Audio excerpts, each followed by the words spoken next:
Hello guys. स्वागत है आपका जम्मू स्टूडेंट्स चैनल में। तो जैसे कि आपको पता है कि मैं मैथमेटिक्स का सिलेबस कंप्लीट करवा रहा हूँ और अभी मैंने सेकंड सेमेस्टर का सिलेबस पकड़ा हुआ है डिस्टेंस एजुकेशन के अंडर जम्मू यूनिवर्सिटी में। तो उसके अंडर मैंने अभी तक 2 चैप्टर्स कंप्लीट करवा दिए हैं। आज है बर्नौलीस इक्वेशन। तो चलिए बिना देरी किए हुए शुरू करते हैं। हाँ, चैनल को सब्सक्राइब कर दीजिएगा बस। देखो, अगर आपने बर्नौली इक्वेशन पढ़नी है तो इससे पहले मैंने 2 वीडियोस बनाई है, ठीक है, वो देखनी है आपने। उसके बाद ही इस वीडियो पे जंप कीजिएगा, नहीं तो ये वीडियो समझ नहीं लगेगी आपको।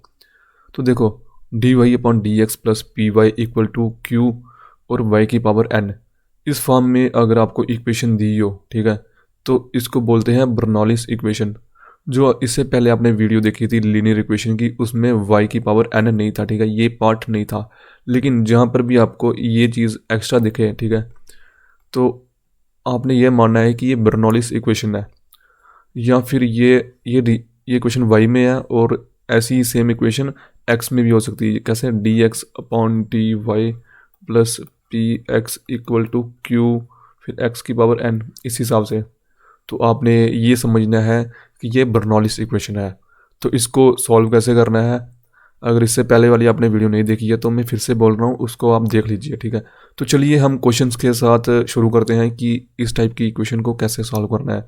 तो क्वेश्चन नंबर फर्स्ट देखते हैं हम। देखो दोस्तों, फर्स्ट क्वेश्चन है x d y equal to y फिर ब्रैकेट में 1 + x y dx। तो सबसे पहले तो हमारा काम ये रहता है कि इसको स्टैंडर्ड फॉर्म में बनाना है, चाहे वो लीनियर इक्वेशंस के हिसाब से बनाओ चाहे वो बर्नौली इक्वेशन के, ठीक है।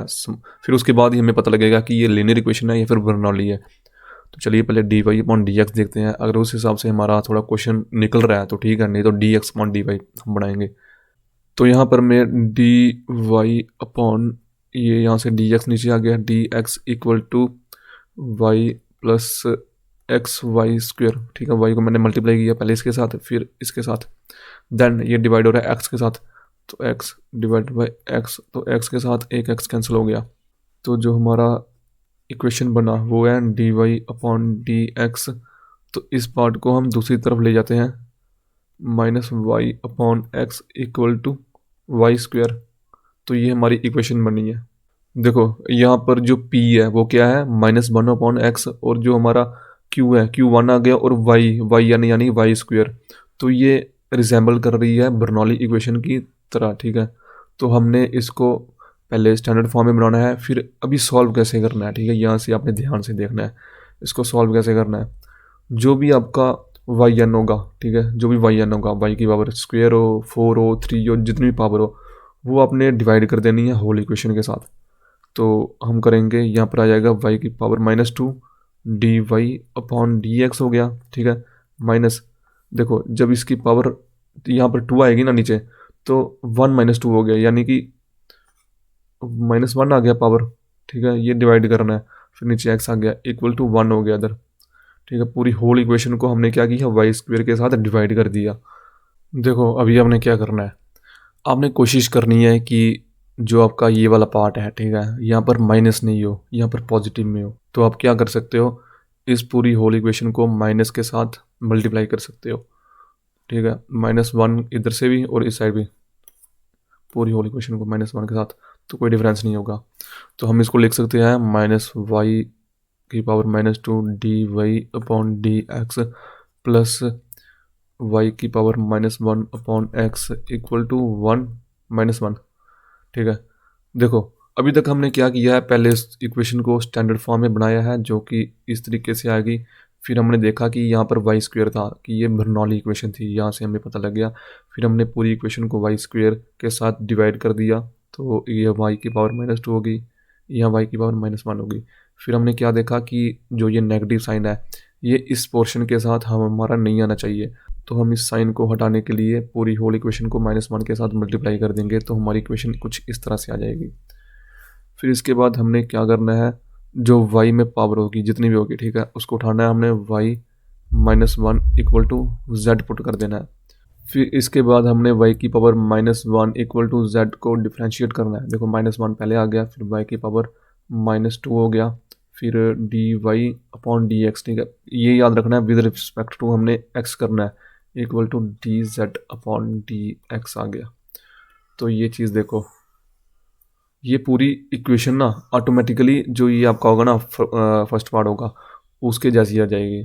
ठीक है, रिजेंबल कर रही है ना, रिजेंबल क्या, पूरी सेम ही है। -1 तो 1 लिखो चाहे ना लिखो एक ही बात है। तो वाई की पावर -2 dy1 dx। तो हमने अभी पहले ये dy वाई की फॉर्म में है ना, अभी हमने z की फॉर्म में इसको कन्वर्ट करना है।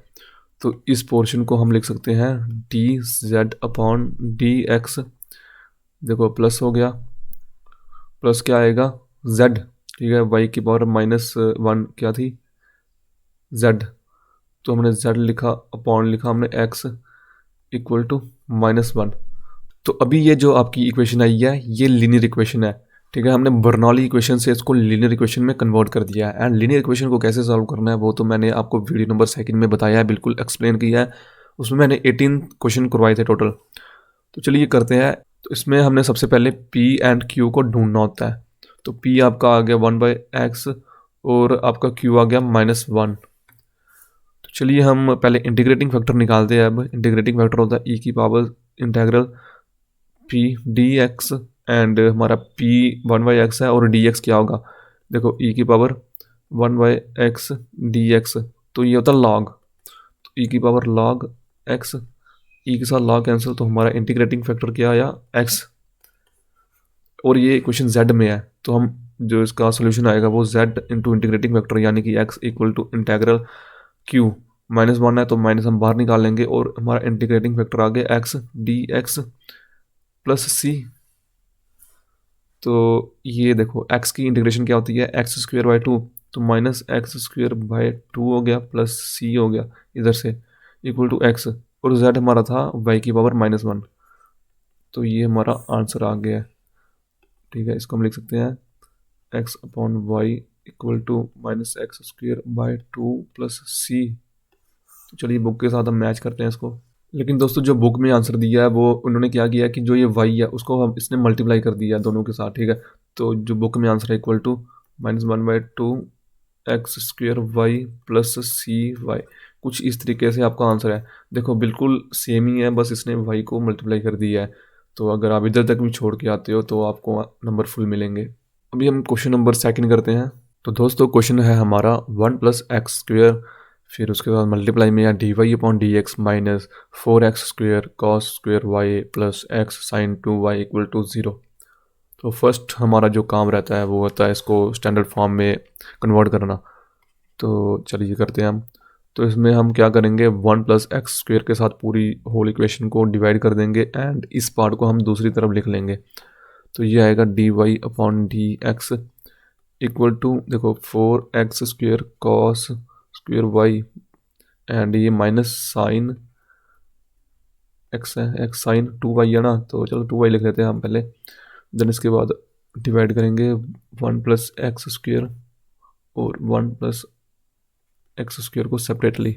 ठीक है, अभी हम क्या कर सकते हैं इसमें, देखो हमने स्टैंडर्ड फॉर्म में बनाना ना, तो जो सिंगल y जहाँ पर हमारा सिंगल y आ रहा है वो ये वाला है और यहाँ पर ये स्क्वेयर में है, तो हम इस पार्ट को उठा के दूसरी साइड ले जाते हैं स्टैंडर्ड फॉर्म में बनाने के लिए। तो dy/dx आया, ये हो गया प्लस में x साइन 2a है ना, तो होता है 2 साइन a कॉस a, तो हम लिख लेंगे 2 sine y cos y divide में 1+x² equal to 4x² cos² y upon 1+x²।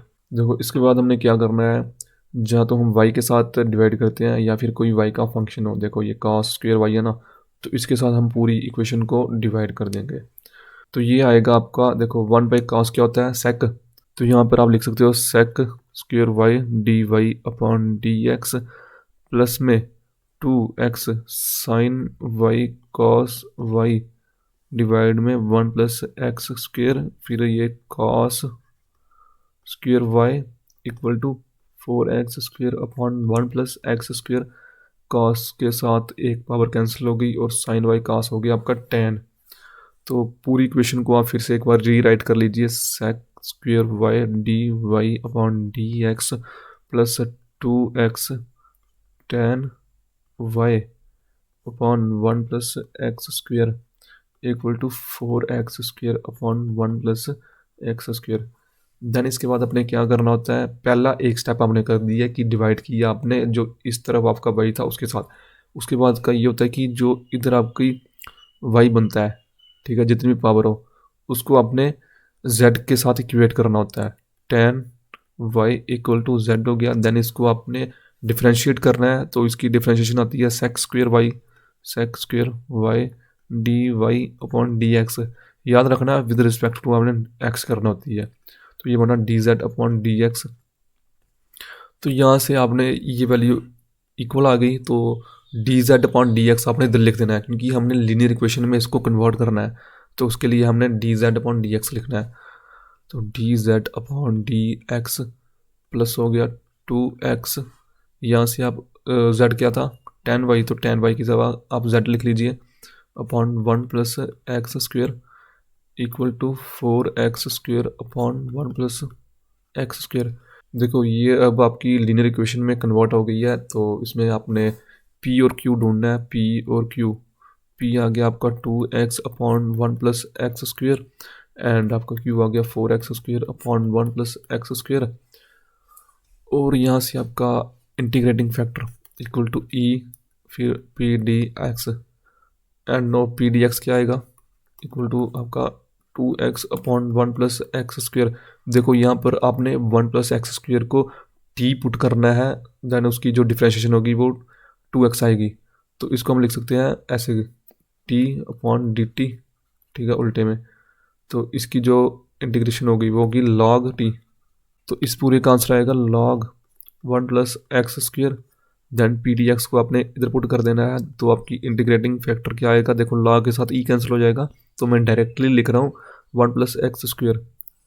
आपके पास इंटीग्रेटिंग फैक्टर है, आपके पास q है, देन आपने सिंपली से सोल्यूशन निकालना है z इंटू इंटीग्रेटिंग फैक्टर, वो क्या है आपका 1 प्लस x² इंटेग्रल 4x² है ना, तो 4 को आपने बाहर निकाल लिया x² अपॉन 1 प्लस x²। और मल्टीप्लाई में क्या है आपका इंटीग्रेटिंग फैक्टर 1 प्लस x²। देखो 1 प्लस x² और 1 प्लस x² को आपने कैंसिल कर देना है, दोनों सेम ही है। और यहाँ पर dx प्लस c, x² की इंटीग्रेशन हो गई आपकी x की पावर 3 अपॉन 3, तो इसको आप लिख सकते हो 4/3 x की पावर 3 प्लस c। और यहाँ से z आपका क्या था, पहले देख लेते हैं, z था आपका tan y, तो यहाँ से आपको tan y 1 प्लस x²। तो चलिए हम आंसर को अपने मैच करते हैं। तो दोस्तों देख सकते हो आंसर आपका बिल्कुल सेम आया है। तो चलिए इसी के साथ हम क्वेश्चन नंबर 3 करते हैं। तो दोस्तों क्वेश्चन नंबर 3 है हमारा dy upon dx plus y upon x equal to y²।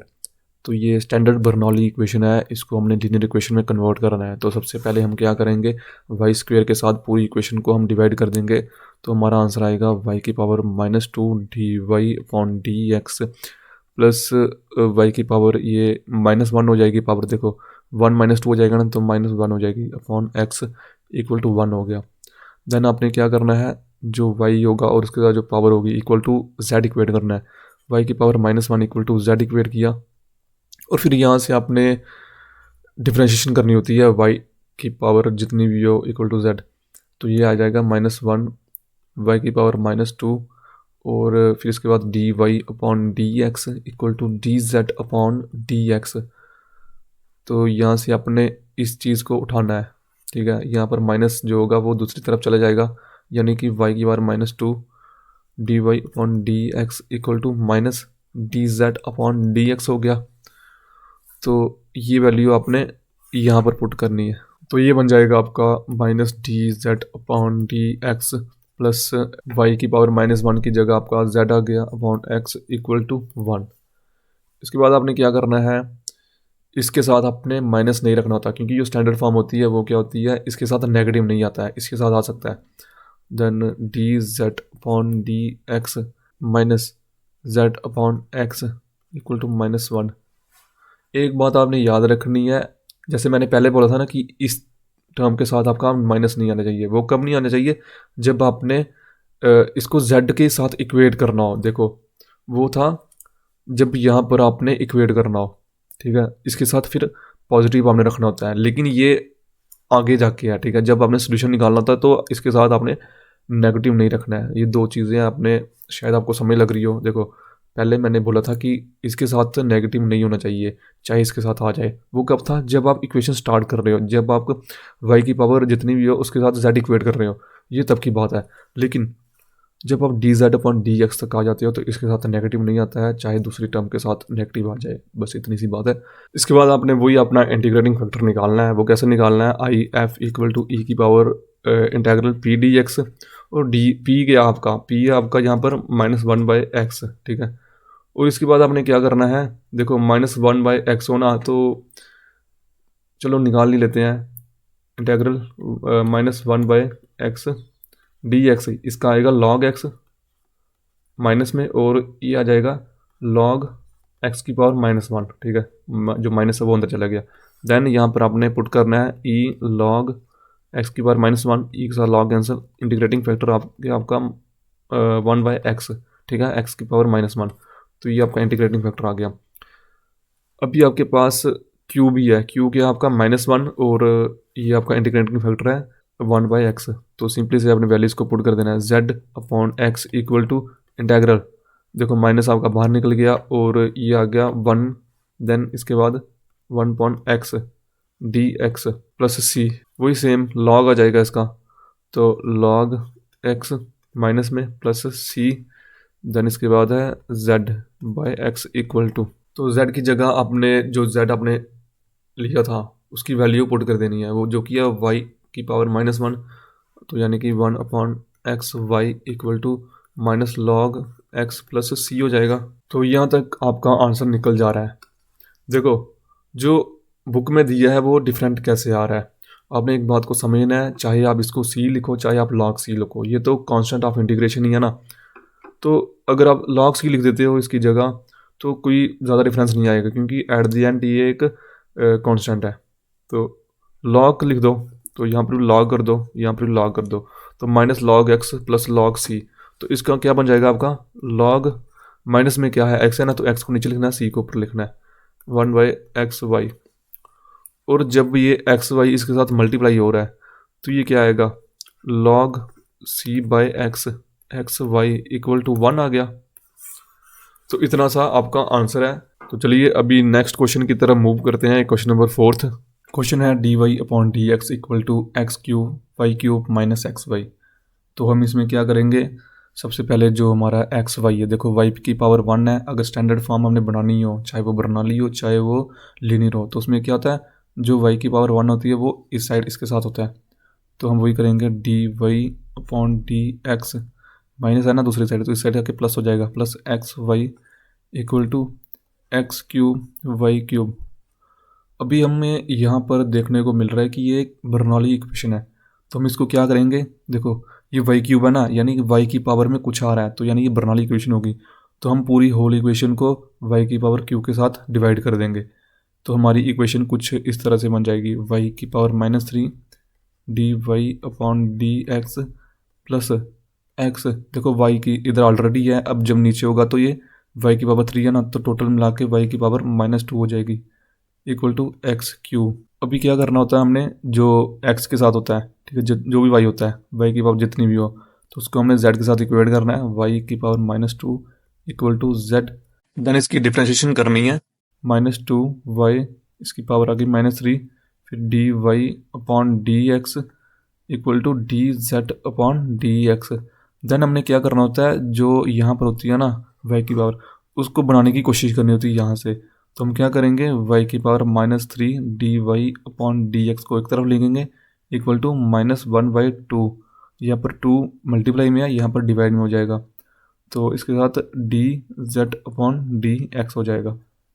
Then हम क्या करेंगे, इसकी जो भी वैल्यू है वो हम यहाँ पर पुट कर देंगे। तो ये आ जाएगा आपका -1/2 D z upon D x, फिर आगे आपका प्लस x का x की आया, और y की पावर -2 की जगह हम z लिखेंगे, ठीक है। बेसिकली हमने z में इसको कन्वर्ट करना है, तो हम z करेंगे इक्वल टू x³। अभी हम क्या करेंगे, इसको -2 के साथ मल्टीप्लाई कर देंगे। वो क्यों करेंगे? क्योंकि हमने -1/2 को इधर से हटाना है, इसकी स्टैंडर्ड फॉर्म में लेके जाना है, यानी कि लीनियर इक्वेशन बनानी है अभी हमने। तो d z upon D x हो जाएगा, माइनस होगा 2xz equal to minus 2x⁻3। तो अभी ये एक लीनियर इक्वेशन बन गई है, ठीक है। तो अभी हम क्या करेंगे, इधर से इसका एक p निकालेंगे, एक निकालेंगे q। p आपका आ जाएगा -2x एंड जो q है वो आ जाएगा -2x⁻। और जो आपका इंटीग्रेटिंग फैक्टर होता है वो होता है e⁻∫ p dx। देन अभी हम p dx, देखो p क्या है, 2x है ना, तो आपका -2 तो बाहर निकल गया, x अंदर रहा dx। पहले हम इस चीज़ की इंटीग्रेशन कर लेते हैं, पी डी एक्स कर लेते हैं। तो ये आएगा x²/2 और मल्टीप्लाई में -2 है ना, 2 के साथ 2 कैंसिल, तो ये बना आपका -x²। तो इसकी वैल्यू को हम यहाँ पर पुट करेंगे तो इंटीग्रेटिंग फैक्टर हमारा आएगा e⁻−x²। ये हमारा इंटीग्रेटिंग फैक्टर आ गया है। देखो अभी ये इक्वेशन जो है ये z में है, तो इसका सोल्यूशन क्या होगा, z इंटू इंटीग्रेटिंग फैक्टर यानी z into e⁻−x² equal to integral q जो कि -2x⁻3 है, तो लिख लो -2x⁻3 इसके साथ इंटीग्रेटिंग फैक्टर e⁻−x⁻2, ठीक है। इसके बाद dx प्लस c हो जाएगा। अभी हमारा आंसर सॉल्व हो जाएगा। हमने सिंपली से इस इंटीग्रेशन को सॉल्व करना है। तो इस इंटीग्रेशन को कैसे सॉल्व करना है, देखो यहाँ पर आपको दो पार्ट दिख रहे हैं, एक ये है एक ये है। तो इंटीग्रेशन बाय पार्ट्स लग सकता है, लेकिन उसको लगाने से पहले हम एक चीज़ करेंगे, इसको ना सिंपलेस्ट फॉर्म में लेके जाएंगे। इसकी हम क्या करेंगे, -x² को हम t पुट करते हैं, इसकी डिफ्रेंशिएशन करते हैं हम, तो ये आएगा -2x dx equal to dt हो जाएगा। वैल्यूज़ को पुट कर देते हैं हम। देखो अभी जो ये इक्वेशन है इसको हम कैसे लिख सकते हैं, -2x और x² e⁻−x² dx plus c। अभी ये है -2x dx equal to dt है ना, तो -2x और ये आ गया dx, इसकी जगह तो dt आ जाएगा। और देखो e⁻−x² है ना, तो -x² को t हम पुट कर दिया है, तो ये x² का, चलो मैं इसको बताता हूँ कैसे करना। देखो इसी जगह आ गया dt आपका, और इसकी et और x³ की जगह आ गया आपका -t। तो इस माइनस को आप बाहर निकाल लोगे तो ये रहा अंदर t e⁻t dt। तो इसको आपने सॉल्व करना है, तो ये बाय पार्ट से सॉल्व हो जाएगा। इसको आपने फर्स्ट मानना है, इसको आपने सेकंड मानना है। देखो ये कैसे करते हैं, पहले t की एज इट इज़ लिखना t को, फिर e⁻t को इंटीग्रेट करना है जो कि e⁻t रहेगा, फिर करते हैं माइनस, फिर t की पहले डिफ्रेंशिएशन करते हैं जो कि 1 आ जाएगा, और et की इंटीग्रेशन करते हैं जो कि et रहेगा, फिर पूरे होल की इंटीग्रेशन जो कि et ही रहा, ये रहेगा आपका ब्रैकेट में और माइनस लगा बाहर। तो इस चीज़ को आप लिख सकते हो -t⁻et प्लस et, और ये इक्वल टू में क्या आ रहा था, ये था आपका z e⁻t और साथ में प्लस c भी था। देन अभी हम e⁻t के साथ पूरी होल इक्वेशन को डिवाइड कर देंगे, तो आएगा हमारा z equal to -t plus 1 plus c e⁻−t। चलिए अब हम z और t की वैल्यूज़ को पुट करते हैं।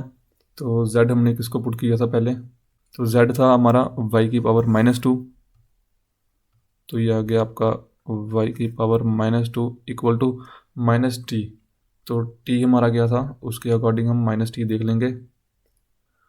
तो यहाँ पर t है आपका -x² और -t हो गया x², तो ये आ गया आपका x² प्लस 1 प्लस c और e⁻x² हो गया। तो इसी को हम बुक में मैच करते हैं अपने आंसर के साथ। तो आप देख सकते हो कि जो हमारा आंसर है बिल्कुल मैच हो गया है, लेकिन जो बुक में आंसर दिया है वो कुछ इस तरह का दिया है, y⁻−2 इक्वल टू 1 को इन्होंने आगे लिख लिया 1 plus x² plus c e⁻x²। बस इतना था डिफरेंस है, 1 को इन्होंने आगे लिखा है और x को इन्होंने पीछे लिखा है। तो चलिए इसके साथ हम क्वेश्चन नंबर 5 करते हैं। तो क्वेश्चन है dy/dx plus y/x equal to x³ y⁴। तो चलिए इसको भी हम सॉल्व करते हैं। तो सबसे पहले हमारा काम होता है इसको एक स्टैंडर्ड इक्वेशन में लेके जाना।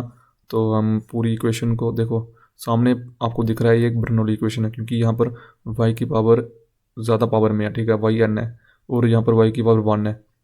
तो हम क्या करेंगे, y की पावर 4 के साथ पूरी इक्वेशन को डिवाइड कर देंगे। यहाँ पर y की पावर -4 आ जाएगा, dy/dx प्लस y की पावर -3 हो जाएगा, ठीक है, यहाँ पर डिवाइड हो जाएगा ना, upon x equal to x³।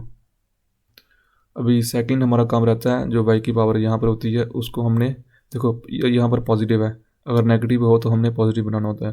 तो y की पावर -3 को हमने z के साथ इक्वेट करना है, दैन इसकी हमने डिफ्रेंशिएशन करनी है, -3y-4 dy/dx equal to dz/dx। अभी हमने इसके तरीके का बनाना होता है, जैसे ये होता है ना, ये चीज़ को हमने इसके जैसा बनाना होता है। तो हम क्या करेंगे, y की पावर -4 dy/dx को लिख सकते हैं -1/3 dz/dx, और इसकी वैल्यू को हम यहाँ पर पुट कर देंगे। तो हमारी इक्वेशन कुछ इस तरह से बन जाएगी। ये हम क्यों करते हैं, क्योंकि हमने बर्नौली को लीनियर में कन्वर्ट करना होता है। तो यही एक मेथड है जिसके थ्रू हम कर सकते हैं ऐसा। तो -1/3 dz/dx प्लस y की पावर -3 है हमारा z/x इक्वल टू x की पावर कितनी थी, 3। तो अभी हम क्या करेंगे, पूरी एक एग्जैक्ट अपनी एक्यूरेट हमारी जो लीनियर इक्वेशन होती है वो dz/dx जो होता है वो उसके साथ कोई भी टर्म नहीं होती। तो इस टर्म को हटाने के लिए हम -3 के साथ पूरी इक्वेशन को मल्टीप्लाई कर देंगे। तो ये आएगा हमारा dz/dx -3z/x equal to -3x³। तो यहाँ से हम अपनी p और q की वैल्यू देख सकते हैं। जो हमारा p है वो है -3/x और जो हमारा q है इक्वल टू -3x³। तो इसके बाद हमारा काम रहता है इंटीग्रेटिंग फैक्टर ढूंढना, IF, जिसकी वैल्यू होती है e की पावर इंटीग्रल p dx। और अगर हम p dx देखें, हमारा इंटीग्रल p dx वो होगा, देखो इंटीग्रल में है ना, तो ये आएगा -3 इंटीग्रल 1/x dx, और ये होता है log -3 log x, या फिर इसको हम लिख सकते हैं log x की पावर -3, ठीक है। इसकी वैल्यू को हम इसमें पुट करेंगे, तो e की पावर log x की पावर -3, e के साथ log कैंसिल, और जो हमारा इंटीग्रेटिंग फैक्टर है वो आएगा 1/x³। तो ये इक्वेशन z में है। तो जो इसका सोल्यूशन रहता है वो क्या होता है, z इंटू इंटीग्रेटिंग फैक्टर यानी z/x³ equal to integral q हमारा क्या था, -3x³ और इंटीग्रेटिंग फैक्टर के साथ हम मल्टीप्लाई करेंगे, यानी x³ के साथ डिवाइड हो रहा है, तो dx प्लस c, x³ के साथ x³ कैंसिल, तो -3 बाहर आ गया, -3 बाहर, अंदर है 1, यानी 1 की इंटीग्रेशन क्या होती है, x होती है। तो हम सिंपली से x लिख सकते हैं, x प्लस c। तो अभी हमारी जो इक्वेशन आ रही है वो क्या आ रही है, z/x³ equal to -3x plus c। जो हमारा z था वो क्या था, z की वैल्यू को हम पुट कर देते हैं इस इक्वेशन में। z है हमारा y की पावर -3, तो यानी कि हम इसको लिख सकते हैं 1/y की पावर 3 x की power 3 equal to -3x plus c। तो हमारा यहाँ तक आंसर निकल के आ गया है। अगर आप इसको आगे थोड़ा सॉल्व कर सकते हो तो ठीक है। तो चलिए हम बुक के साथ मैच करते हैं। तो दोस्तों जो बुक में आंसर दिया है वो दिया हुआ है c-3x, इसके साथ मल्टीप्लाई में है x³ y³, तो इक्वल टू 1। ये कैसे आएगा, इन्होंने क्या किया है, देखो c को इन्होंने ये मतलब c को आगे ले गया और -3 को पीछे ले गया, और इस चीज़ को इन्होंने मल्टीप्लाई कर दिया है। देखो इसको हम ऐसे लिख सकते हैं ना, 1/y की पावर क्यूब x की power cube equal to c-3x, और 1 इक्वल टू, देखो ये मल्टीप्लाई में हो जाएगा इधर, अब y³ x³ ब्रैकेट में c-3x ब्रैकेट में। तो ये बुक में आंसर दिया है। अगर आप यहाँ तक भी छोड़ के आते हो तो आपके नंबर पूरे मिलेंगे। तो अभी है क्वेश्चन नंबर 6, तो चलिए देखते हैं हम। क्वेश्चन है हमारा dy/dx plus x/1 - x² y equal to x root में y। लेकिन जो बुक में क्वेश्चन दिया वो क्या है, इधर प्लस दिया, और जो आंसर निकाला है इन्होंने माइनस के लिए निकाला है। तो चलिए हम माइनस से ही करते हैं ताकि जो हमारा लास्ट में आंसर आए वो इक्वल हो। बाकी अगर आप प्लस लेके करते हैं तो वो भी प्रोसेस सेम है, बाकी आप कर लीजिएगा। तो सोल्यूशन है हमारा देखो अभी ये एक स्टैंडर्ड फॉर्म में नहीं है। अभी हम क्या करेंगे, जो y की पावर जितनी भी है हाफ है ना, तो उसके साथ हम डिवाइड कर देंगे। तो ये हमारा आएगा y की power -1/2 dy upon D x plus x upon 1 - x²। तो यहाँ पर क्या होगा, y की पावर 1 माइनस हाफ हो जाएगा, तो जो कि होगा y की पावर 1/2 हो गया इक्वल टू x। अभी क्या करना है, जो यहाँ पर y होता है जितनी पावर होती है उसको हम z के साथ इक्वेट करते हैं। y की पावर 1/2 को हम z के साथ इक्वेट करेंगे, देन इसकी डिफ्रेंशिएशन करेंगे, जो कि आएगी आपकी 1/2 y -1/2 dy upon D x equal to d z upon D x. तो देखो ये चीज़ आ रही है ना, तो अभी हम 2 को ऊपर ले जाएंगे, तो ये आएगा d -1/2 d Y upon D x equal to 2 d z upon D x. इस चीज़ को हमने इधर पुट करना है, तो ये बन जाएगी इक्वेशन हमारी 2 d z upon D x plus x 1 - x², और y की पावर हाफ आ गया हमारा z इक्वल टू x। तो यहाँ पर हमने 2 नहीं रखना होता है, क्योंकि जो इक्वेशन होती है, जो स्टैंडर्ड इक्वेशन होती है, उसके साथ कुछ भी नहीं होता है। तो d z upon D x plus 1/2 x upon 1 - x², और z आना तो z इधर लिख लो इक्वल टू 1/2 या इधर x, ठीक है। तो अभी हम इंटीग्रेटिंग फैक्टर निकालेंगे, तो यहाँ से p और q की पहले वैल्यू लिख लेते हैं। q आ गया आपका x/2 और आपका p आया x अपॉन 1 - x² और यहाँ पर 2। हमने निकालना है इंटीग्रेटिंग फैक्टर, जो कि इक्वल होता है e की power p d x. Now, p d x हमारा क्या होगा, इंटीग्रल p डी एक्स। देखो 1/2 तो बाहर निकल जाएगा, 1/2 निकल गया बाहर, और x अपॉन 1 - x²। तो इसको देखो हम कोशिश करेंगे इंटीग्रेशन बाय सब्स्टिट्यूशन से करने की, तो क्योंकि x² की जब हम डिफरेंशिएशन करेंगे तो वो x आएगा, चाहे उसके साथ कुछ भी लगाओ। तो 1 - x² को हम t पुट करते हैं, तो हमारा -2x डी एक्स, देखो इधर डी एक्स भी होगा, 2x d x equal to d t आ गया, और हमारा जो x डी एक्स है वो आया -dt/2।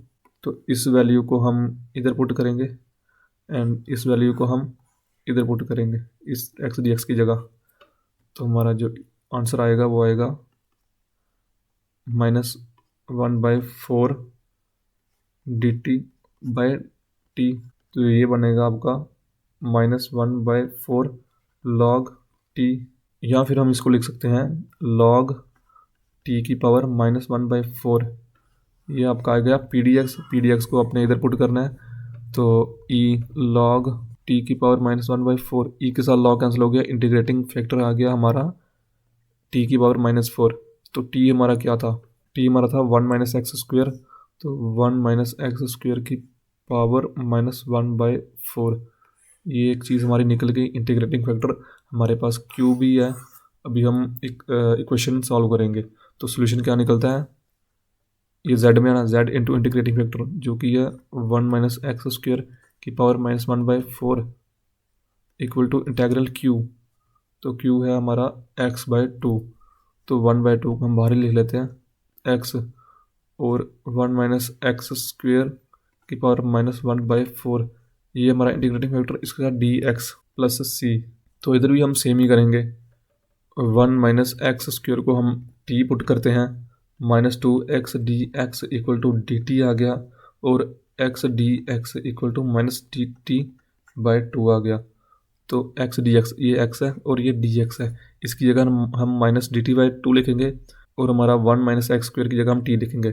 तो एक बार लिख के देख लेते हैं, इक्वल टू 1/2 हमारा बाहर रहेगा, x dx की जगह आ गया dt -dt/2, तो -dt/2 एक चीज़ इधर लिख लेते हैं, और ये आ गया आपका t की पावर -1/4।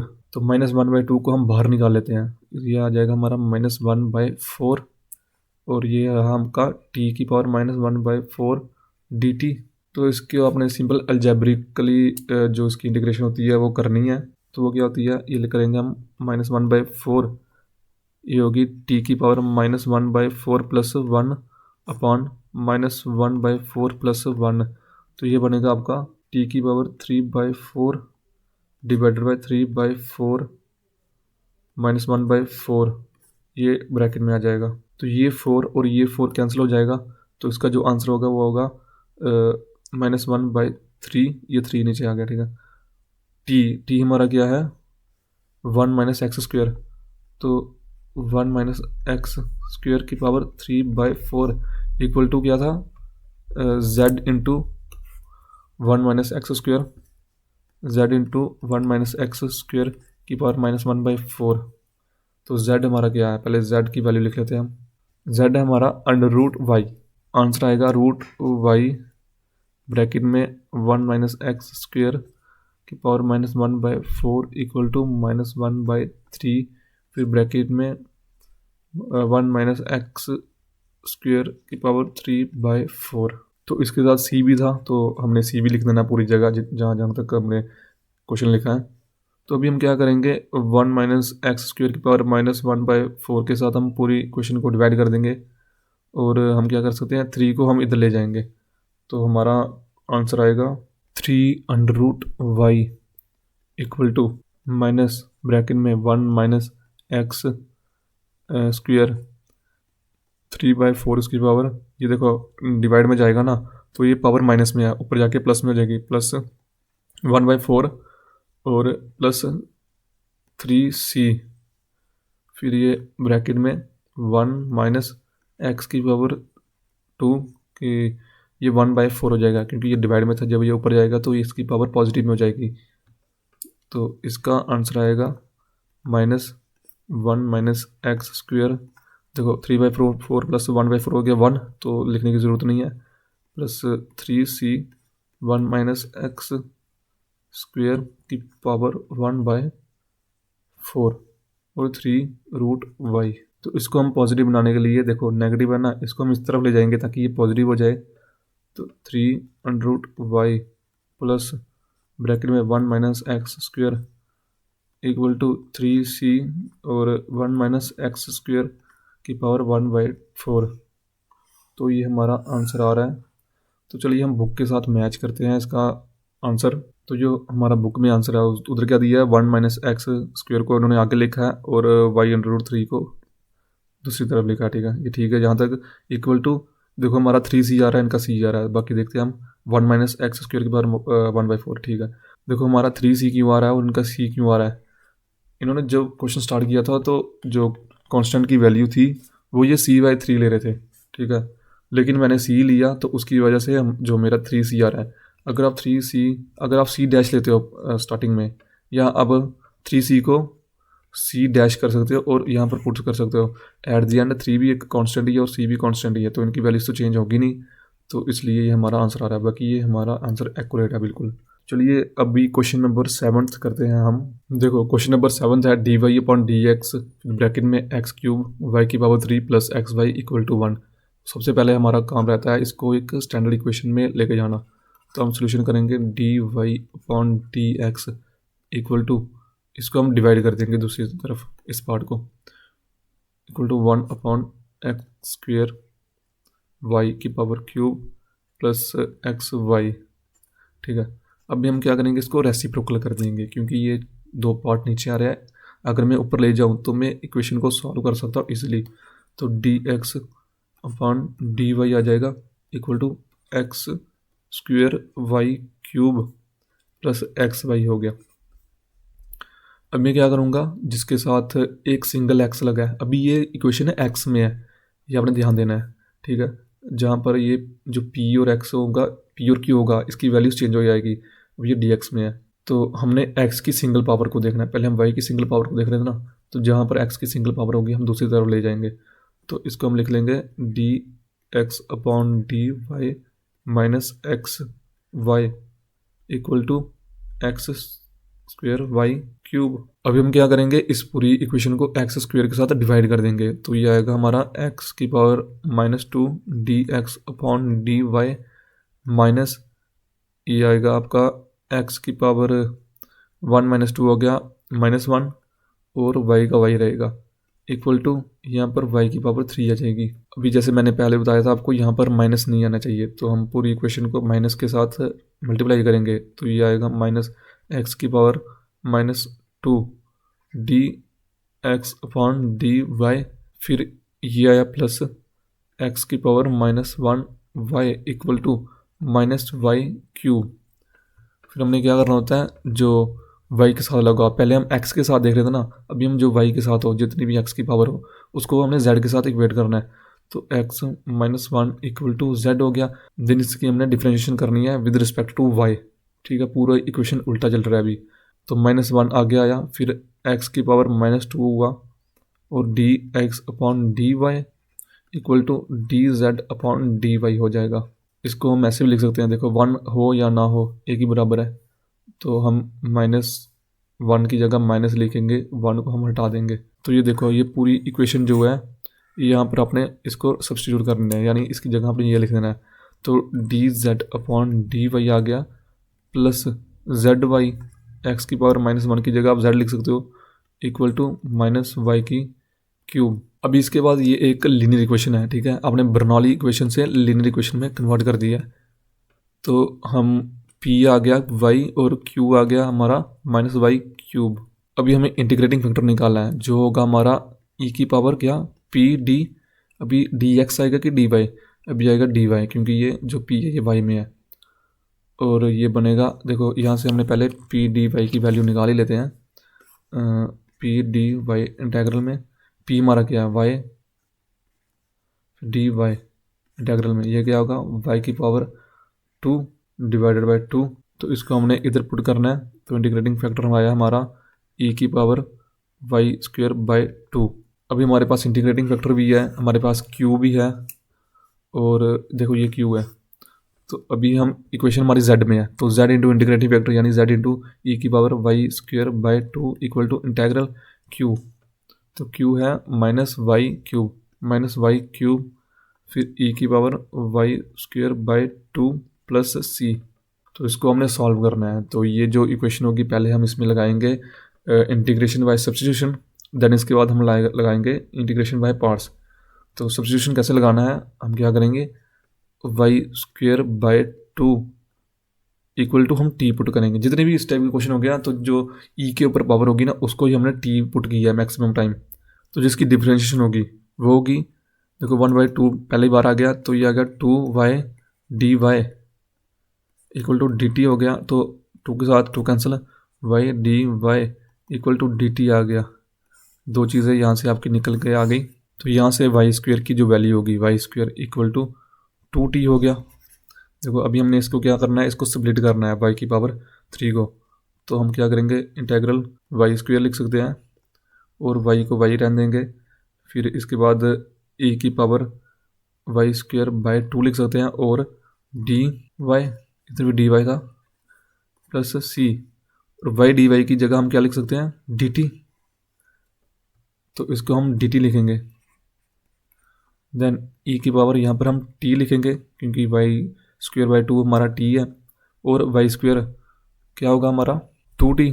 ठीक है, तो इसकी जगह हमने 2t लिख देना है, 2t और माइनस बाहर, तो 2 को हम बाहर ही रहने देंगे, इंटेग्रल कर देंगे इसको।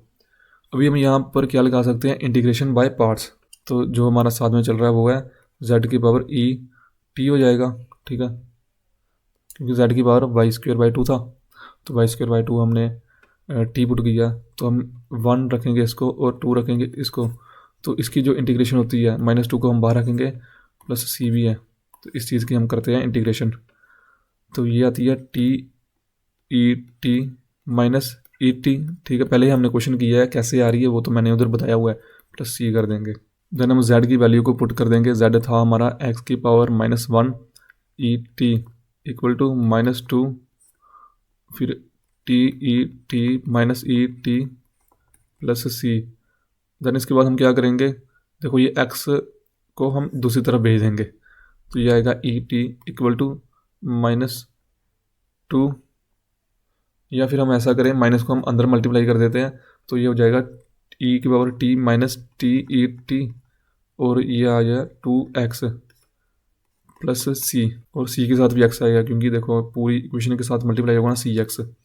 तो ये हमारा आंसर आ रहा है। और यहाँ पर जो टी है, t equal to y square by 2 है। सिंपली से हमने टी की जो वैल्यू वाई स्क्वेयर बाय 2 वो इस इक्वेशन में पुट करनी है, तो हमारा आंसर निकल के आ जाएगा। तो चलिए बुक के साथ हम मैच करते हैं अपने आंसर को।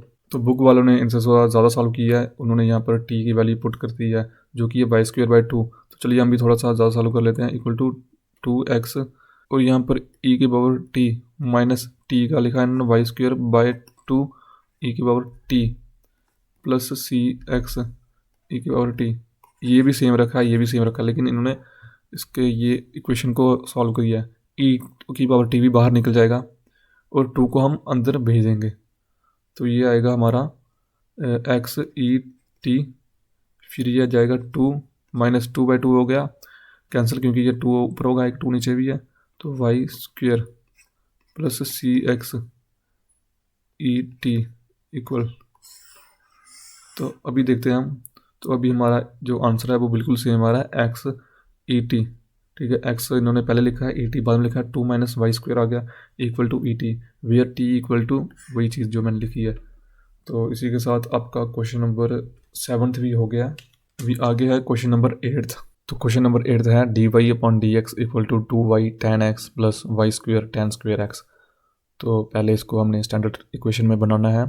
तो देखो यहाँ पर वाई स्क्वेयर है और यहाँ पर वाई है, तो जहाँ पर भी वाई की पावर 1 मिलेगी आपने उसको उठा के दूसरी साइड लिख लेना है। तो सोल्यूशन करते हैं इसका। देखो d y upon D x minus 2y tan x equal to y square tan square x.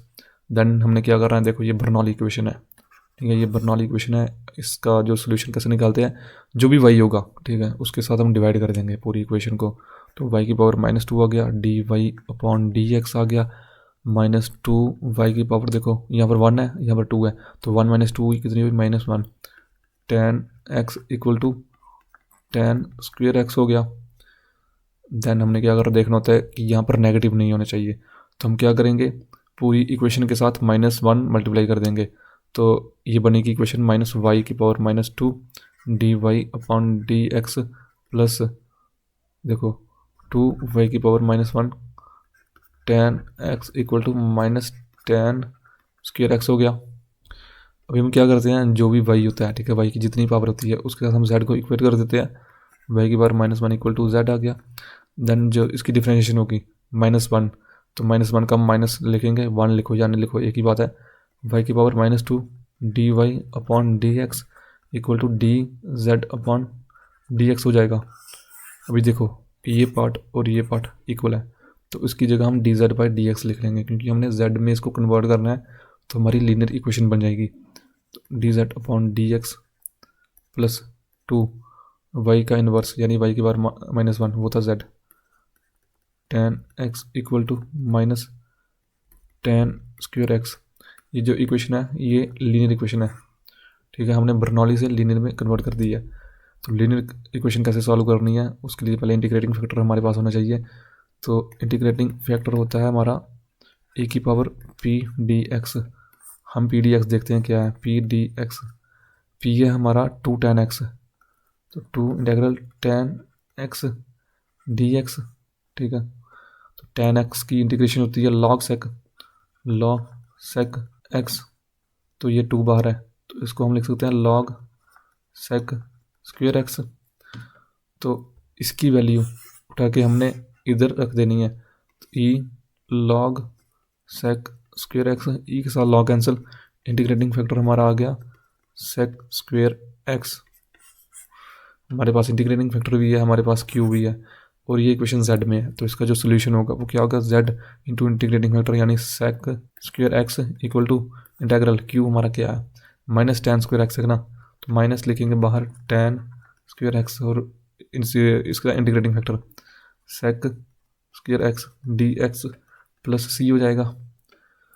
और z की वैल्यू क्या है हमारी, z है हमारा y की पावर -1, तो हम लिख लेते हैं इसको, इसकी जगह y की पावर -1 z की जगह, तो हम z को हटा देंगे। तो देखो इसको हमने इंटीग्रेट करना है इतनी चीज़ को, तो यहाँ पर हमारा tan स्क्वेयर है और sec स्क्वेयर है, तो हम देखो हमारे पास दो मेथड होते हैं, एक है इंटीग्रेशन बाय सब्स्टिट्यूशन और इंटीग्रेशन बाय पार्ट्स। तो पहले हम सब्स्टिट्यूशन लगा के देखते हैं तो क्या होता है, हमारा निकल जाए। अगर नहीं निकलता तो पार्ट्स के साथ हम देखते हैं। देखो यहाँ पर tan और sec दिख रहे हैं हमें। अगर मैं tan x को t पुट करूँ तो मेरा जो इसकी डिफरेंशिएशन होगी, यानी sec square x dx equal to dt आ जाएगा। तो चलिए हम पुट करके देखते हैं इसमें। तो ये हमारा माइनस इंटेग्रल tan स्क्वेयर यानी t स्क्वेयर आ गया, और sec स्क्वेयर x dx यानी कि dt आ गया, प्लस c, और ये sec square x by y आ गया ना, इक्वल टू। तो इसको मैं अलजेब्रिकली सॉल्व करता हूँ तो मेरा आंसर निकल रहा है। तो ये आएगा t की पावर 3/3 माइनस में plus c sec square x upon y equal to. तो इसको मैं कैसे लिख सकता हूँ, देखो sec square x equal to y को मैं ऊपर ले जाता हूँ y, और c पॉजिटिव में है तो c में आगे रखता हूँ, माइनस t क्या था हमारा, t था मेरा tan x, ठीक है। तो tan की पावर 3x अपॉन 3, तो ये मेरा आंसर आ रहा है। तो चलिए मैं बुक में मैच करता हूँ कि जो मेरा आंसर आ रहा है वो बुक के साथ मैच हो रहा है या नहीं। तो दोस्तों जैसे कि देख सकते हो आप, y फिर c माइनस tan की पावर 3x अपॉन 3 और equal to sec square x, तो बिल्कुल मैच हो रहा है मेरा आंसर। तो ये मेथड है, एक बार आप वीडियो फिर से देख लीजिएगा कि मैंने कैसे किया है। तो चलिए अब मैं क्वेश्चन नंबर 9 सॉल्व करता हूँ। तो मेरा क्वेश्चन नंबर 9 है 3 dy upon dx plus 2y upon x plus 1 equal to x cube upon y square. तो सबसे पहले मैं क्या करूँगा, ये जो 3 है पहले मैं देखूँगा कि ये इक्वेशन अपनी स्टैंडर्ड फॉर्म में है। तो मैं देख पा रहा हूँ यहाँ पर y की पावर 1 है, ठीक है, ये इधर होना चाहिए। देन इसके बाद dy अपॉन dx ये अकेला होना चाहिए। तो मैं क्या करूँगा, 3 के साथ इसको डिवाइड कर दूंगा पूरी इक्वेशन को। तो ये मेरी बनेगी equation dy upon dx plus 2y upon 3x plus 1 equal to x cube upon 3y square. और मैं क्या करूँगा, देखो ये जो वाई स्क्वेयर जितनी भी पावर हो मैंने इसके साथ नहीं रखनी होती, मैंने दूसरी तरफ लेके जाना हो। अगर वो ऊपर होती है तो डिवाइड हो जाती है इधर जाके, अगर ये नीचे होती है तो ऊपर जाके मल्टीप्लाई हो जाती है। तो ये होगी वाई की पावर 2 मल्टीप्लाई में आ जाएगी d Y upon D x plus 2y की पावर 3 हो जाएगी अब, क्योंकि y पहले भी था और 2 और ऐड हो गई, 3x प्लस 1 आ गए इक्वल टू x की पावर 3 डिवाइडेड बाय 3। देखो अभी क्या करना है, मैंने जो यहाँ पर y होता है, ठीक है, यहाँ पर जो भी y होता है उसको उठा के हमने z के साथ इक्वेट करना था। y की पावर 3 इक्वल टू z कर दिया। देन इसका हमने डिफ्रेंशिएशन करनी होती है। तो 3y की पावर 2 आ गई, क्योंकि 3 माइनस 1 हो गया 2 हो गया, d Y upon D x equal to d z upon D x हो जाएगा, ठीक है। मेरा कुछ इस तरह से आ रहा है। देखो यहाँ पर 3 था पहले और यहाँ पर भी 3 आ रहा है। तो जो मैं ये 3 नीचे लेके गया हूँ तो मेरे को ज़रूरत नहीं थी इसको नीचे लेके जाने की। तो चलिए मैं यहाँ से यहाँ से यहाँ से और यहाँ से उठा के मैं ऊपर ही लिख लेता हूँ इसको, ठीक है। तो ये आ गया 3 और ये आ गया 3। तो अभी मैं देख पा रहा हूँ कि 3y square d Y upon D x जो कि इसके साथ पूरा मैच कर रहा है, तो इसके मैं d z upon D x लिख सकता हूँ। तो d z upon D x plus 2 y cube की जगह मैं जेड लिख सकता हूँ upon x plus 1 equal to x cube. अभी ये जो मेरी इक्वेशन आई है ये एक लीनियर इक्वेशन है, ठीक है। ये d Y upon D x plus P Y equal to q की फॉर्म में है। तो देखो ये जेड में है, लेकिन तो इसको हमने कैसे सॉल्व करना होता है, पहले इसका इंटीग्रेटिंग फैक्टर हमने देखना होता है क्या है, जो कि होता है e की पावर पी डी एक्स, ठीक है। तो चलिए हम देखते हैं p क्या है हमारा, 2 अपॉन एक्स प्लस 1 ई की पावर 2 अपॉन एक्स प्लस 1 है ना, तो ये हो जाएगा e की पावर 2 लॉग एक्स प्लस 1, या फिर इसको लिख सकते हैं e की पावर लॉग एक्स प्लस 1 की पावर 2 हो गया, e के साथ लॉग कैंसिल हो गया, और इंटीग्रेटिंग फैक्टर मेरा आ जाएगा एक्स प्लस 1 का होल स्क्वेयर, ठीक है। इंटीग्रेटिंग फैक्टर भी है मेरे पास और एक मेरा क्यू भी है। तो चलिए मैं इक्वेशन को सॉल्व करता हूँ, और जो ये मेरा जेड है ये है वाई क्यूब। तो चलिए मैं एक बार लिख लेता हूँ जेड इंटू इंटीग्रेटिंग फैक्टर यानी एक्स प्लस 1 का whole square equal to integral q मेरा क्या है एक्स की पावर 3 और x plus 1 square d x plus c. तो अभी मैं z की वैल्यू यहाँ से उठा के यहाँ पर मैं पुट कर देता हूँ, जो कि है वाई क्यूब। तो y cube x plus one square equal to integral x cube x plus one की square d x plus c. अभी मैंने इस इंटीग्रेशन को सॉल्व करना है, ठीक है। तो वो कैसे करते हैं, चलिए देखते हैं। देखो मैं क्या करूँगा, एक्स प्लस वन को पहले मैं एक्सपेंड करूँगा और उसके साथ मैं एक्स क्यूब के साथ मल्टीप्लाई कर दूंगा। तो चलिए मैं करता हूँ एक्स क्यूब, इसका आएगा मेरा एक्स स्क्वेयर प्लस वन का square one plus two x d x plus c. देखो मैं मल्टीप्लाई कर दूंगा दोनों को, एक्स की पावर 5 आ जाएगी प्लस एक्स की पावर 3 आ जाएगी प्लस टू एक्स की पावर कितनी आ गई, 3 और एक हो गई 4। तो मैं ये आ गया पूरा डी एक्स इंटेग्रल में प्लस सी, और एज इट इज़ यहाँ पर भी लिख लेना। अभी ये क्या होगा, ये अलग अलग से मैं इसको इंटीग्रेट करूँगा। तो पहले मैं इसको इंटीग्रेट किया तो ये आएगा एक्स की पावर 6 अपॉन 6 प्लस एक्स की power 4 upon 4 plus two x की पावर 5 अपॉन 5 आ गया। तो प्लस सी कर दूंगा equal to y cube x plus one की पावर 2। तो चलिए मैं बुक के साथ मैच करता हूँ इस क्वेश्चन को। तो जैसा कि मैं देख पा रहा हूँ जो मेरा आंसर है वो बिल्कुल सेम है, बस इतना सा डिफरेंस है, ये वाली टर्म इन्होंने इधर लिखी है और ये वाली टर्म इन्होंने इधर लिखी है, बस बाकी पूरा आंसर मेरा सेम है। तो इसी के साथ मैं क्वेश्चन नंबर 10 करता हूँ। तो हमारा क्वेश्चन नंबर 10 है d Y upon D x minus tan y upon one plus x equal to one plus x multiply में ई की पावर एक्स सेक वाई। तो ये हमारा एक स्टैंडर्ड फॉर्म में मेरे को देखने को मिल रहा है, लेकिन ये एक बर्नौली क्वेश्चन है। देखो वाई इधर भी है, वाई इधर भी है, चाहे ये टर्म इधर हो चाहे ये टर्म इधर हो, ठीक है।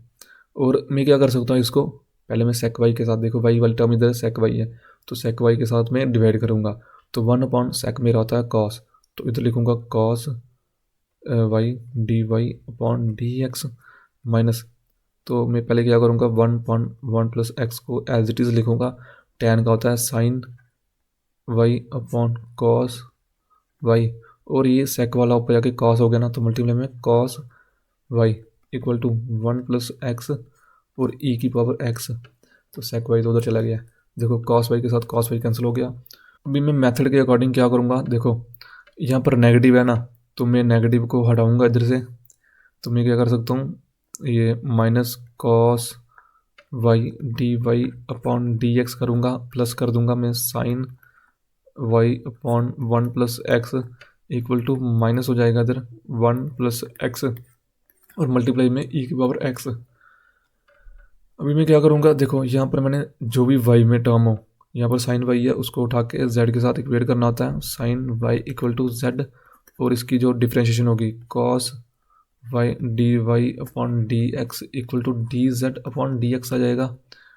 तो मैंने क्या करना है, देखो ये जो टर्म है इसके साथ पूरी मैच हो रही है ना, तो मैं करूँगा minus d z upon D x plus sine y की जगह z upon one plus x equal to minus one plus x और ई की पावर एक्स। अभी मैं माइनस को हटा के यहाँ पर ले आऊँगा, अभी इसमें कोई डिफरेंस नहीं आया, लेकिन जो मैंने पिछले क्वेश्चन किए थे उसमें डिफरेंस आ रहा था। अभी आप माइनस को बेशक इधर ही रहने देते हैं, इसमें कोई डिफरेंस नहीं आएगा। चलो मैंने फिर भी जैसे मैं बाकी वाले क्वेश्चन कर रहा हूँ मैं वैसे यही कर रहा हूँ। तो नेगेटिव को फिर से हमने मल्टीप्लाई करना है, तो ये आ गया d z upon D x minus z upon one plus x equal to one plus x e की पावर एक्स। अभी यहाँ से आपने पी और क्यू निकालना होता है क्योंकि ये एक लीनियर इक्वेशन बन गई है। तो पी आपका आएगा minus one upon one plus x और क्यू आ गया आपका वन प्लस एक्स और ई की पावर एक्स। यहाँ से आप इंटीग्रेटिंग फैक्टर निकालोगे ई की power integral P d x, और आपका इंटेग्रल पी डी एक्स क्या है, देखो पी आपका क्या है माइनस और इंटेग्रल में one upon one plus x d x, तो इसका इंटेग्रल होता है आपका log one plus x minus में, ठीक है। या फिर इसको हम लिख सकते हैं लॉग वन प्लस एक्स की पावर माइनस वन। अभी हम इस चीज़ को यहाँ पर पुट करेंगे तो इंटीग्रेटिंग फैक्टर हमारा आएगा ई लॉग वन प्लस एक्स की पावर माइनस वन, ई के साथ लॉग कैंसिल और इंटीग्रेटिंग फैक्टर हमारा आ जाएगा 1/1 + x। हमारे पास अभी इंटीग्रेटिंग फैक्टर भी है, हमारे पास अभी q भी है, और हमारी जो इक्वेशन है वो z में है। तो हमारा सोल्यूशन निकलेगा z इंटू इंटीग्रेटिंग फैक्टर जो कि 1/1 + x है, तो हम 1 + x को नीचे लिख देंगे इक्वल टू q। तो q है हमारा 1 + x, और इसके साथ e⁻x मल्टीप्लाई करेंगे इंटीग्रेटिंग फैक्टर के साथ 1 + x dx plus c।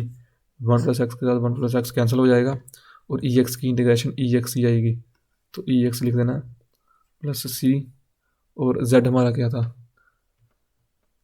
z था हमारा sin y, तो sin y/1 + x equal to इतना इतना हमारा अभी तक आंसर आ रहा है। तो या फिर हम ऐसा भी कर सकते हैं कि 1 + x को हम दूसरी तरफ लेके जाएंगे, तो sin y equal to ex plus c और 1 + x। तो चलिए हम बुक में अपना आंसर मैच करते हैं। तो जैसा कि हम देख सकते हैं बिल्कुल हमारा क्वेश्चन मैच हो गया, बस 1 + x इन्होंने इस साइड लिखा है और ex प्लस c इन्होंने दूसरी साइड लिखा है, इतना सा डिफरेंस है, बाकी जो हमारा आंसर है बिल्कुल सेम आया है। तो इसी के साथ हम क्वेश्चन नंबर 11 करते हैं। हमारा क्वेश्चन है y dy plus by² dx equal to a cos x dx। तो यहाँ से हमने dy/dx की फॉर्म में लेके जाना है, या फिर dx/dy की। तो dy हमारा यहाँ, dx यहाँ पर है, तो हम dx को हम एक साइड लिख लेते हैं। तो देखो y dy इक्वल टू हम करेंगे dx को हम कॉमन निकालेंगे, dx a cos x minus by² कर देंगे। तो यहाँ से हम देखो dy/dx की फॉर्म में बनाए या तो हम dy/dx की फॉर्म में बनाते हैं। dy/dx इक्वल टू आएगा हमारा a cos x अपॉन में y, और यहाँ पर by² अपॉन y हो जाएगा। तो y के साथ एक स्क्वेयर कटा, तो ये आ जाएगी हमारी equation dy/dx plus by equal to a cos x divided by y। अभी ये एक बर्नौली इक्वेशन है, ठीक है। यहाँ पर जो y पावर 1 में है और यहाँ पर ये पावर -1 में है, तो हम क्या करेंगे, हम पूरी इक्वेशन को y के साथ मल्टीप्लाई कर देंगे, क्योंकि ये यहाँ पर डिवाइड हो रहा है। तो y dy/dx plus by² equal to a cos x। तो यहाँ से जो y की पावर 2 है इक्वल टू हम z इक्वेट करेंगे, तो 2y dy/dx equal to dz/dx आ जाएगा। इस चीज़ को अगर हम यहाँ पर इम्प्लीमेंट करते हैं तो इस चीज़ को हम लिख सकते हैं 1/2 dz/dx। ये 1/2 कहाँ से आया, क्योंकि ये 2 मल्टीप्लाई में है ना, यहाँ पर जाके डिवाइड में हो जाएगा, प्लस में हो गया by² का हो गया z equal to a cos x, और 2 को हम मल्टीप्लाई कर देंगे पूरी इक्वेशन के साथ, तो ये बन जाएगा dz/dx plus 2bz equal to 2a cos x। तो ये हमारी एक लीनियर इक्वेशन आ गई है, हमने बर्नौली से लीनियर इक्वेशन में कन्वर्ट कर लिया है।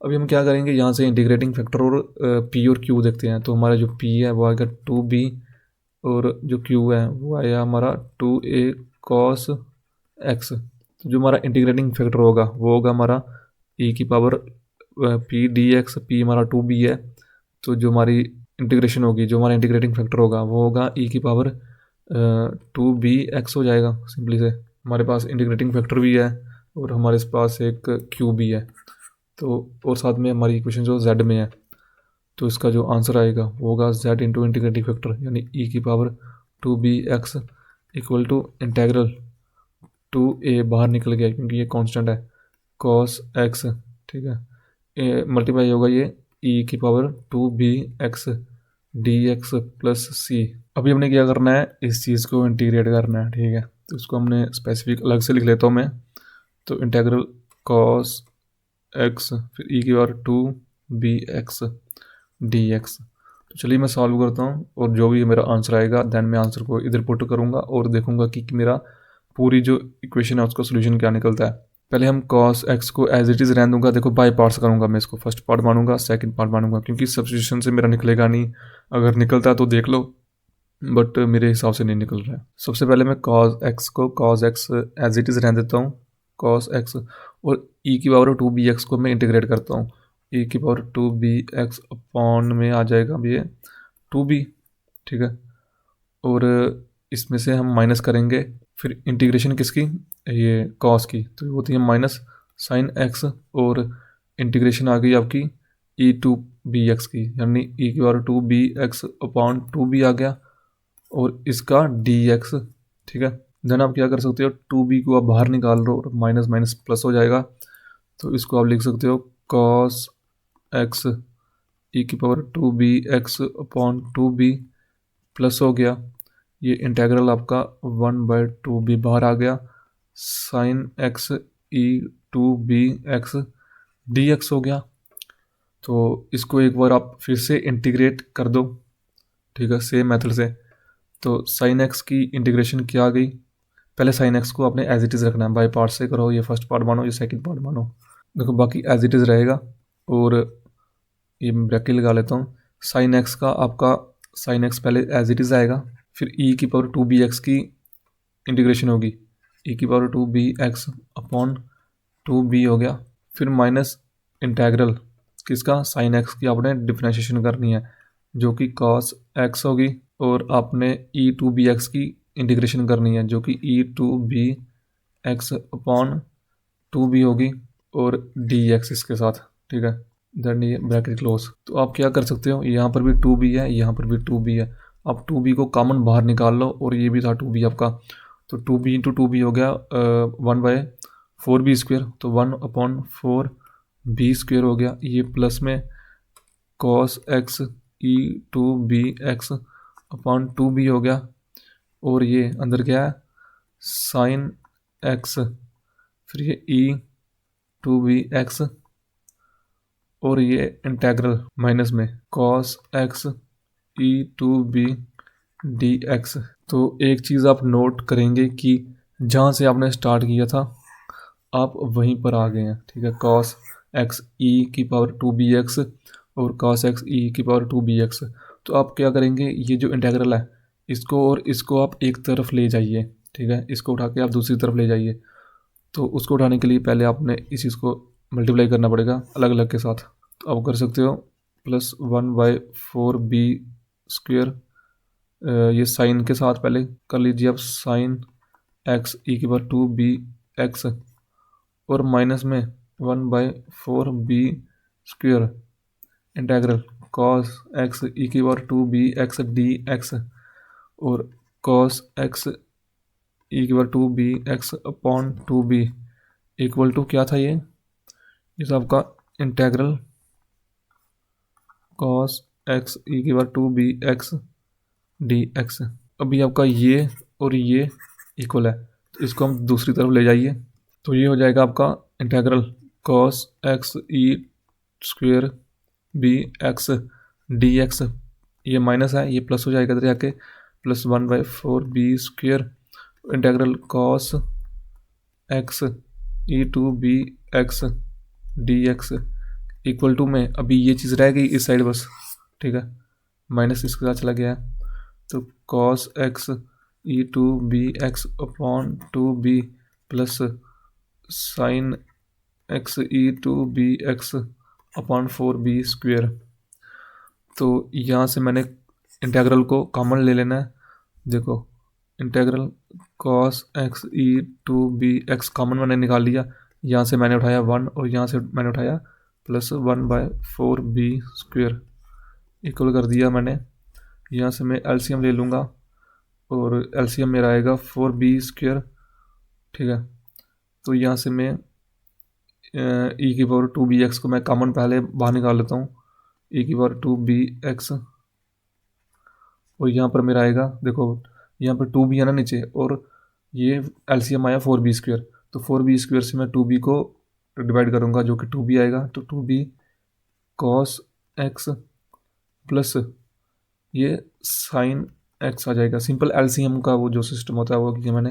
तो इसके साथ मैं क्या करूँगा, देखो 4b² मेरा इधर भी आ रहा है इधर भी आ रहा है, लेकिन ये एलसीएम लेना पड़ेगा मेरे को पहले, अगर मैं कैंसिल करना चाहता हूँ इसको, तो ये आ जाएगा 4b² 4b² प्लस 1 आ गया मेरा, और ये integral cos x e to b x equal to, तो e to b x to b cos x plus sine x upon 4b² ये कैंसिल हो गया।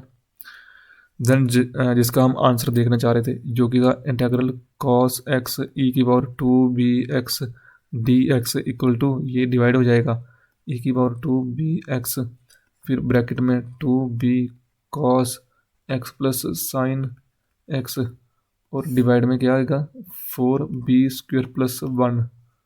ठीक है, तो इसका जो आंसर है वो निकल गया है। तो सिंपली से मैं जो इस आंसर की वैल्यू है वो कहाँ पर पुट करूँगा, वो पुट करूँगा इस इक्वेशन में। ठीक है, ये था z की वैल्यू हमारी क्या है, z था y², तो y² ई की पावर 2bx, y² ई की पावर 2bx इक्वल टू क्या है 2a, और यहाँ पर c है इसमें इंटेग्रल का, यहाँ पर है 2a ब्रैकेट लगाते हैं, जो ये आंसर आया पूरा ये लिख लेते हैं e की power 2bx 2b cos x plus sine x divided bye 4b² plus 1, ये ब्रैकेट क्लोज प्लस c। तो ये मेरा आंसर निकल के आया है। तो अभी मैं चेक करता हूँ बुक में, तो जैसा कि मैं देख पा रहा हूँ जो मेरा आंसर है बिल्कुल सेम है। इन्होंने क्या किया, e की पावर 2bx को पूरी इक्वेशन से डिवाइड कर दिया है, तो जो इनका आंसर आ रहा है वो क्या आ रहा है y²। तो जब डिवाइड कर देंगे तो ये ख़त्म हो जाएगा इक्वल टू 2a, ये बाहर आएगा और यहाँ से भी ये कैंसिल हो जाएगा e की पावर 2bx, तो ये आएगा 2b cos x plus sine x, उसके नीचे आ गया 4b² प्लस 1 प्लस c, फिर इसके साथ e की पावर -2bx आ गया। बस इन्होंने इतना सा किया है, बस एक स्टेप ही था कि e की पावर 2bx के साथ हमने डिवाइड कर देना है। तो अगर नहीं समझ लगा तो एक बार फिर से वीडियो को देख लीजिए। और अभी हम करते हैं क्वेश्चन नंबर 12। हमारा क्वेश्चन है x² y dy/dx equal to xy² minus e की पावर -1/x³। तो हम क्या करते हैं, पहले x² y के साथ पूरी इक्वेशन को हम डिवाइड कर देंगे। तो dy/dx equal to xy² y minus e की पावर -1/x³ y। तो देखो y के साथ ये कैंसिल हो गया और x के साथ ये एक पावर, तो यहाँ पर y की सिंगल पावर रही, तो इसको मैं उठा के दूसरी तरफ ले जाता हूँ। तो ये आएगा मेरा dy/dx minus y/x equal to minus e की power -1/x³ divided by x²y। तो देख सकते हो ये मेरी बर्नौली इक्वेशन आ रही है। यहाँ पर y की मेरी सिंगल पावर है और यहाँ पर y क्या है, एक -1 पावर है। तो मैं क्या कर सकता हूँ, y को मल्टीप्लाई कर दूंगा पूरी इक्वेशन के साथ, क्योंकि ये मेथड है बर्नौली इक्वेशन को लीनियर इक्वेशन में कन्वर्ट करने का।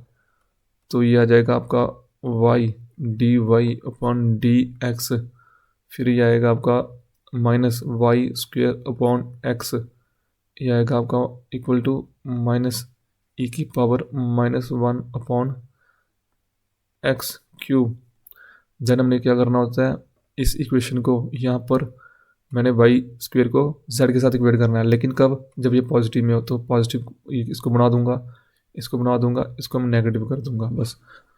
तो ये आएगा हमारा y² इक्वल टू z कर दूंगा मैं, तो मेरा 2y dy/dx इक्वल टू क्या आएगा dz/dx आ गया।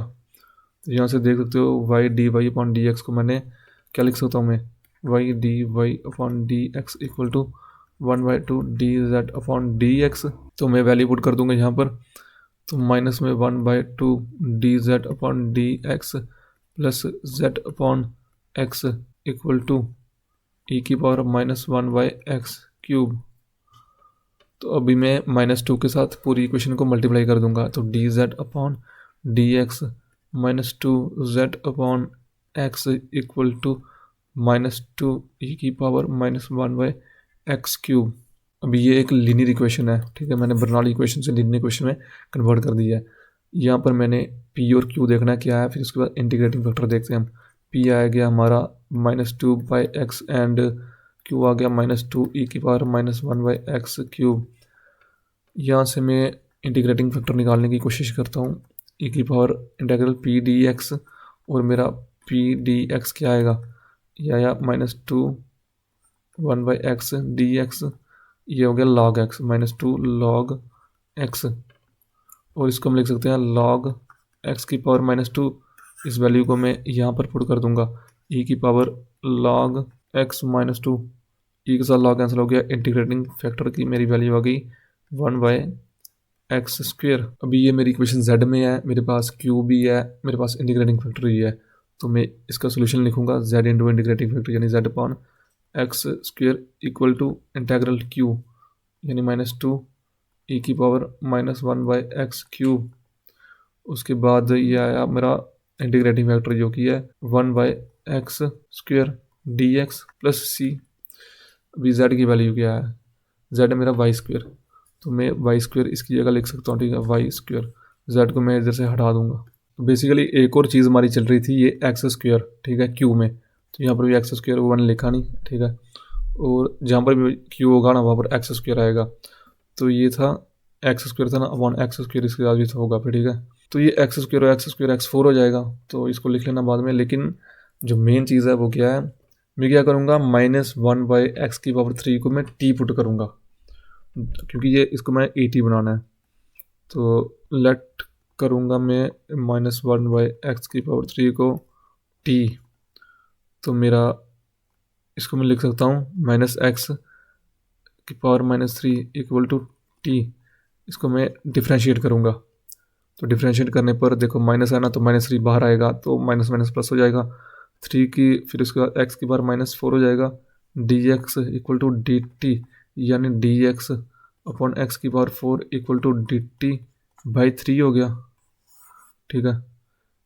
ये भी चीज़ आ गई और दो चीज़ें आ गई। यहाँ पर मैं लिख सकता हूँ इसको e⁻- जो भी है इसको मैं et लिख दूंगा, और x² कितना हो गया x4, यानी dx अपॉन में 4 को कितना लिख सकता हूँ dt/3, तो dt और इधर 1/3 आ गया यानी -2/3 आ गया, और इसको मैं इंटीग्रेट करूँगा, ठीक है। इस चीज़ का et dt प्लस c आ गया, और ये y² अपॉन x² आ गया इक्वल टू। अभी सिंपली से इसको इंटीग्रेट करना है, et की इंटीग्रेशन et होती है, यानी t मैंने क्या लिया था, जो भी दिया उसमें मैंने वैल्यू को पुट कर देना है। तो चलिए मैं इसको करता हूँ, तो इसको मैं लिख सकता हूँ -2/3 et की इंटीग्रेशन et हो गई, यानी et प्लस c, और t की हमारी क्या थी, t की जगह मैं t की वैल्यू को पुट कर देता हूँ, तो t है मेरा -1/x⁻³ y² अपॉन x²। तो मैं क्या करता हूँ, x² के साथ अभी इसको मल्टीप्लाई कर देता हूँ पूरी इक्वेशन को, तो y² इक्वल टू -2x²/3, और इसके साथ है e⁻−1/x³ प्लस cx²। तो चलिए बुक के साथ इस क्वेश्चन को मैच करते हैं कि ये पूरा मैच हो पा रहा है या नहीं। तो जैसा कि देख सकते हो पूरा जो हमारा आंसर है वो बिल्कुल सेम आ रहा है, और इनका जो लास्ट में c/3 इन्होंने चूज़ किया था ना, तो ये जैसे ये 3 होता है, ये भी कांस्टेंट ही है, तो चाहे आप c/3 लिखो या आप 3/3c लिखो, एक ही चीज़ है। तो इसको आप इन्होंने क्या किया है, लास्ट में इधर 3 के साथ मल्टीप्लाई इधर कर दी है, और इन्होंने ऊपर से c/3 लेके आए थे, तो जब ये 3 इसके साथ मल्टीप्लाई हुआ तो 3/3 कैंसिल हो गया, तो c आ गया। आप यहाँ तक भी छोड़ के आते तो ठीक है। इसके बाद हम क्वेश्चन नंबर 13 देखते हैं। तो क्वेश्चन है y log x-1 ब्रैकेट में, फिर उसके साथ y dx equal to x dy। तो सबसे पहले हम क्या करेंगे, y को मल्टीप्लाई करेंगे इसके और इसके साथ, ठीक है। तो इसका आ जाएगा हमारा सॉल्यूशन में y² log x-y और इसके साथ dx equal to x dy। Then अभी हम dy अपॉन dx बना लेते हैं, dy अपॉन dx, ये बनेगा हमारा, देखो y square log x minus one y, ये आ गया। और इसको डिवाइड करेंगे हम एक्स के साथ, दोनों को अलग अलग से कर देंगे, x divide by x. Then इसमें हमने ढूंढनी है जहाँ पर वाई की पावर 1 हो, तो वो ये वाली टर्म है, तो इसको हमने दूसरी साइड ले जाना है। तो d Y upon D x plus y upon x equal to y square log x upon x. तो ये हमारी क्या है, एक बर्नौली इक्वेशन है, ये हमारी बर्नौली इक्वेशन है। अभी हमें इसको लीनियर इक्वेशन में कन्वर्ट करना है। तो उसके लिए क्या प्रोसीजर है, जो भी यहाँ पर y की जितनी भी पावर होगी उसके साथ हमने पूरी इक्वेशन को डिवाइड कर देना, ठीक है। यहाँ पर y की पावर 2 है, देन ये आएगा y की power -2 d Y upon D x, then ये प्लस हो जाएगा, यहाँ पर y की पावर -1 हो जाएगी, फिर divide x equal to log x divided by x। Then हमने क्या करना है, पुट करना है हमने y की पावर -1 को इक्वल टू z करना है। तो जैसे मैंने बाकी वाले क्वेश्चन में किया सेम ऐसे ही करना है। देन इसको डिफ्रेंशिएट करना है, तो -y फिर इसकी power -2 d Y upon D x equal to d z upon D x. और यहाँ से हमारा y की power -2 d Y upon D x equal to -d z upon D x आ जाएगा, ठीक है। तो ये वो जो वैल्यू होगी हमारी इधर मैंने पुट कर देनी है, तो ये हमारी इक्वेशन बन जाएगी, हमने z में बनानी है। तो -dz upon D x plus z upon x equal to log x upon x हो गया। देन हमने क्या करना है, हमने इधर माइनस नहीं रखना होता है, ठीक है, क्योंकि जो स्टैंडर्ड इक्वेशन होती है, जो लीनियर इक्वेशन होती है, उसमें यहाँ पर नेगेटिव नहीं होता है। तो हम पूरी इक्वेशन को -1 के साथ मल्टीप्लाई करेंगे, तो हमारी इक्वेशन आएगी d z upon D x minus z upon x equal to minus log x upon x. तो ये जो हमारी इक्वेशन है ये एक लीनियर इक्वेशन है, ठीक है। अभी हमने बर्नौली को लीनियर में चेंज कर दिया है with the help of Z. तो इसमें हमारा p क्या होगा, p होगा हमारा -1/x एंड हमारा q होगा -log x divided by x। इधर से हम पी डी एक्स ढूंढेंगे पहले, पी डी एक्स इंटीग्रल में इक्वल टू क्या होगा, हमारा माइनस आ गया बाहर और 1/x डी एक्स, ये बना हमारा -log x, या फिर इसको लिख सकते हैं हम log x की पावर -1, ठीक है।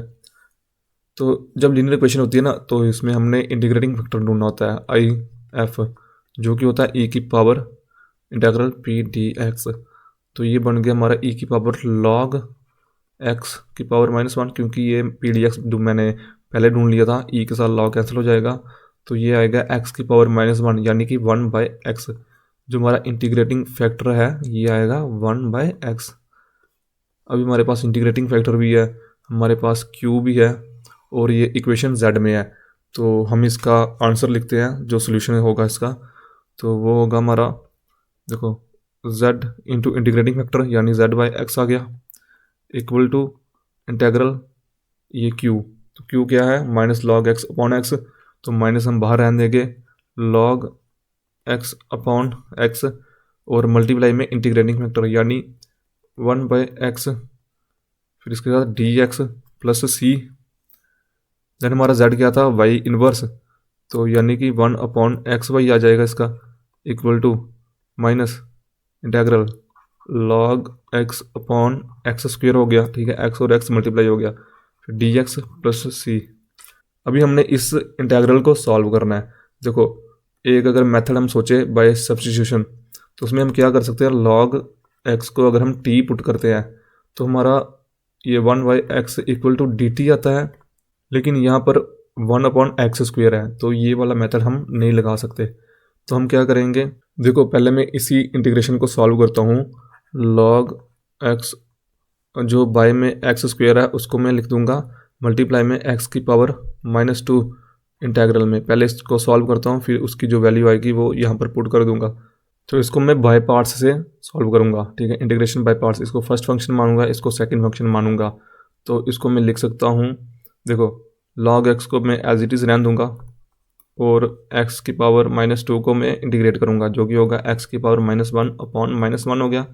फिर माइनस करूँगा इंटेग्रल, देखो log x का डिफ्रेंशिएशन हो गया 1/x और x की पावर -2 का इंटीग्रेशन हो गया x की पावर -1 और डिवाइडेड बाय -1, ये आ गया, ठीक है, और dx आ गया। अभी मैं इस चीज़ को क्या लिख सकता हूँ, देखो -log x अपॉन x लिख दूंगा। फिर देखो प्लस आ गया, क्योंकि ये माइनस था, माइनस बाहर आ गया तो ये प्लस हो गया, प्लस आ गया इधर। इंटीग्रेशन में क्या आ गया, देखो 1/x आना और x की पावर -1, यानी कि 1/x ही हुआ तो 1/x² लिख सकता हूँ, या फिर मैं x की पावर -2 कर दूंगा इधर dx।